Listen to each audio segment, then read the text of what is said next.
Assalamualaikum warahmatullahi wabarakatuh. Halo teman-teman semua, perkenalkan nama saya Maulidi dari Marsha Winda dari SMA Negeri 2 Semarang, kelas 10 MIPA 4 nomor absen 21. Di vlog kali ini saya akan melakukan perbandingan antara tumbuhan yang terdapat di kingdom lantai. Nah, apa saja sih tumbuhan yang ada di kingdom lantai itu? Yang pertama ada tumbuhan lumut, yang kedua ada tumbuhan baku, dan yang ketiga ada tumbuhan berbiji. Nah, tujuan dari vlog ini yaitu kita dapat mengetahui ciri-ciri, struktur tubuh, dan klasifikasi apa saja yang ada di ketiga tumbuhan tersebut. Simak terus videonya. Nah, manfaat yang dapat kita ambil dari video ini yaitu kita dapat membedakan mana tumbuhan paku, lumut, dan tumbuhan berbiji yang termasuk ke dalam kingdom lantai ini. Dimulai dari ciri-ciri, struktur tubuh, dan klasifikasinya. Dan juga bisa diterapkan ke dalam kehidupan sehari-hari. Apa saja sih ciri-ciri dari kingdom lantai itu? Yang pertama, bersifat eukariotik dan multiseluler. Yang kedua, berklorofil sehingga termasuk ke dalam organisme autotrof. Yang ketiga, selnya memiliki dinding sel dari selulosa. Yang keempat, mengalami pergiliran keturunan dari fase gametofit atau menghasilkan sel telur, dan saprofit menghasilkan spora. Kingdom lantai ini diklasifikasikan menjadi dua golongan. Yang pertama, ada tumbuhan vaskular atau Atracleophyta, yaitu belum memiliki berkas pengangkut seperti silem dan phloem. Nah, tumbuhan yang termasuk tumbuhan vaskular ini yaitu tumbuhan lumut. Yang kedua, ada tumbuhan vaskular atau Tracheophyta. Nah, tumbuhan ini sudah memiliki berkas pengangkut seperti silem dan phloem. Mereka juga mempunyai akar, batang, dan daun sejati atau kormus, sehingga biasa disebut dengan tumbuhan berkormus. Nah, tumbuhan yang termasuk dalam tumbuhan vaskular atau Tracheophyta ini yaitu tumbuhan paku atau Pteridophyta dan tumbuhan berbiji atau biasa disebut dengan Spermatophyta. Nah, saya memiliki satu video tentang contoh tumbuhan lumut. Simak video berikut ya.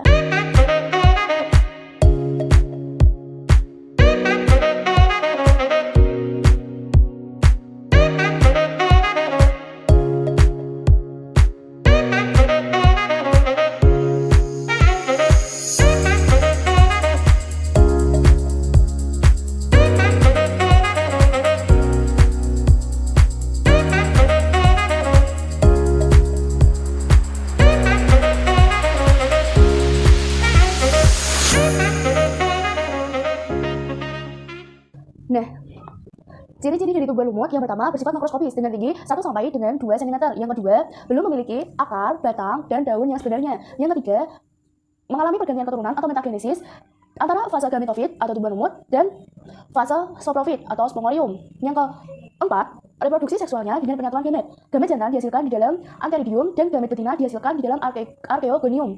Sedangkan reproduksi aseksualnya dengan pembentukan spora dan gema atau kuncup.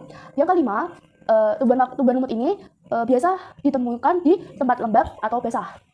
Nah, struktur dari tumbuhan lumut ini yang pertama, tubuhnya bersifat multiseluler atau bersel banyak. Yang kedua, sel-sel penyusun tubuhnya telah memiliki dinding sel yang terdiri dari selulosa. Yang ketiga, batangnya tidak memiliki pembuluh angkut atau silem dan phloem. Yang keempat, akarnya belum sempurna dan masih berupa rhizoid. Nah, tumbuhan lumut yang terdapat di video sebelumnya itu termasuk ke dalam divisi musky atau lumut daun karena mempunyai batang dan daun semu yang berdiri tegak. Itulah penjelasan saya tentang tumbuhan lumut yang ada di kingdom lantai. Nah, yang kedua yang terdapat di kingdom lantai itu ada tumbuhan paku atau Pteridophyta. Nah, sebelum itu simak video berikut ya.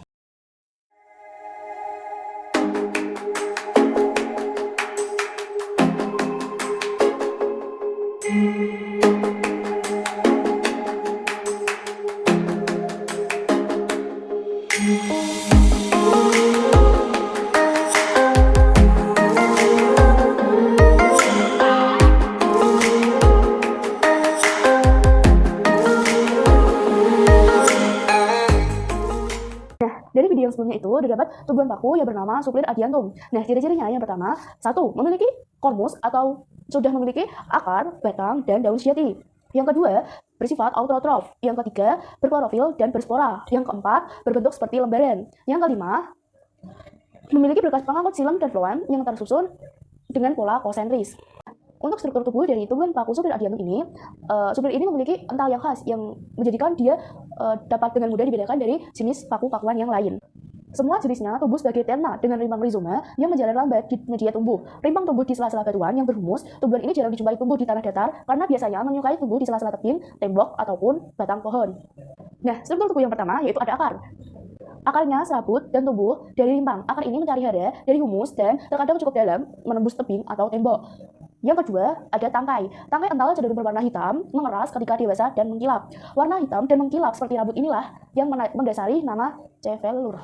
Yang ketiga, ada helai daun. Helai daunnya khas, berbeda dari banyak paku-pakuan karena tidak berbentuk memanjang simetris, tetapi cenderung tidak simetris. dengan variasi membulat, segitiga, atau deltoid, ataupun segi empat. Daunnya ini tidak dapat dibasahi teman-teman karena di permukaannya tertutupi rambut-rambut halus. Nah, spora berada di dalam sporangnium. Kumpulan prosporangnia atau sorus berada di sisi bawah pada bagian tepi daun fertil, agak terlindungi oleh lipatan tepi helai daun. Tanaman ini memperbanyak diri secara generatif dengan spora yang terletak pada bagian tepi sisi bawah daun yang sudah dewasa. Selain itu, perbanyakan vegetatif mungkin dilakukan ketika rimpangnya sudah cukup besar sehingga bisa dipecah menjadi 2 atau 3 bagian atau biasa disebut dengan stek rimpang. Tumbuhan Super Adiantum ini termasuk ke dalam divisi Pterophyta atau paku sejati karena ormusnya sudah dapat dibedakan antara akar, batang, dan daun sejati dengan fungsi yang sesuai dengan strukturnya. Nah, itu yang dapat saya jelaskan mengenai tumbuhan paku atau Pteridophyta yang termasuk ke dalam kingdom lantai. Nah, tumbuhan yang ketiga dari kingdom lantai ini ada tumbuhan berbiji atau spermatophyta. Tumbuhan berbiji atau spermatophyta ini adalah jenis tumbuhan yang paling sempurna baik alat tubuh dan alat perkembangbiakannya. Nah, ciri-ciri umum dari tumbuhan berbiji ini adalah yang pertama, tubuh dapat dibedakan secara jelas menjadi akar, batang, dan daun. Yang kedua, tubuhnya bersifat multiseluler dengan ukuran tubuhnya besar. Yang ketiga, memiliki jaringan pembuluh yang bervariasi serta terdiri dari xilem dan phloem. Yang keempat, pada umumnya merupakan organisme fotoautotrof. Yang kelima, bersifat makroskopis dengan ukuran bervariasi. Yang keenam, habitatnya dapat berupa semak, perdu, dan herba. Yang ketujuh, sebagian besar mempunyai tempat hidup di darat. Yang kedelapan, berkembang biak secara seksual maupun secara aseksual. Nah, tumbuhan berbiji ini dibedakan menjadi 2 jenis, yaitu tumbuhan angiospermae atau tumbuhan berbiji tertutup dan gymnospermae atau tumbuhan biji terbuka. Nah, saya memiliki satu video contoh dari tumbuhan angiospermae, yaitu pisang atau Musa paradisiaca. Simak video berikut ya.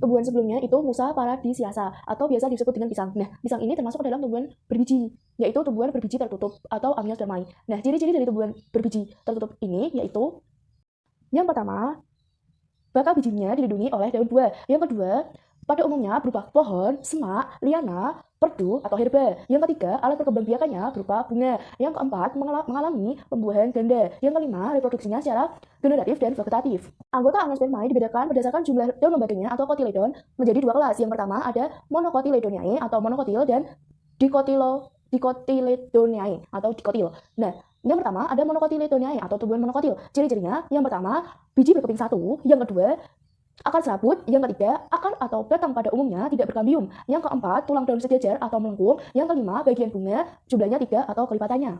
Yang kedua ada dicotyledoniae atau tumbuhan dikotil. Ciri-ciri dari tumbuhan dikotil ini yang pertama, biji berkeping 2. Yang kedua, akar tunggang. Yang ketiga, akar dan batang berkambium. Yang keempat, tulang daun menyirit atau menjari. Yang kelima, bagian bunga berjumlah 2, 4, 5 atau kelipatannya.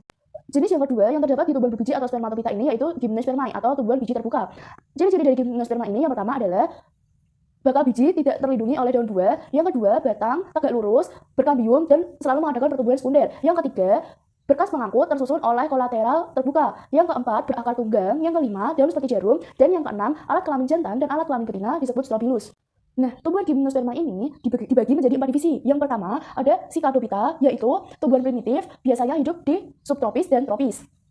Divisi yang kedua ada Gingophyta, yaitu hanya ada satu spesies, yaitu Ginkgo biloba, yaitu memiliki ciri-ciri batang tinggi, daun berbentuk kipas, dan tangkai daun panjang. Divisi yang ketiga ada Coniferophyta. Ciri-cirinya adalah biji konifernya berkembang dalam runjung. Yang keempat ada Gnetophyta. Ciri-cirinya adalah batang berkayu dan bunga berkelamin tunggal. Nah, video sebelumnya yaitu pisang. Pisang itu termasuk ke dalam tumbuhan berbiji tertutup atau angiospermae. Nah, pisang itu termasuk ke dalam kelas Monocotyledoniae atau tumbuhan monokotil dan tergabung ke dalam familia Musaceae karena pisang itu termasuk ke dalam salah satu tanaman berbunga. Sekian yang dapat saya sampaikan tentang 3 tanaman yang tergabung ke dalam kingdom lantai. Yang pertama ada tumbuhan lumut, yang kedua ada tumbuhan paku atau Pteridophyta, yang ketiga ada tumbuhan berbiji atau spermatophyta. Semoga bermanfaat bagi saya dan teman-teman. Kurang lebihnya saya mohon maaf. Terima kasih. Wassalamualaikum warahmatullahi wabarakatuh.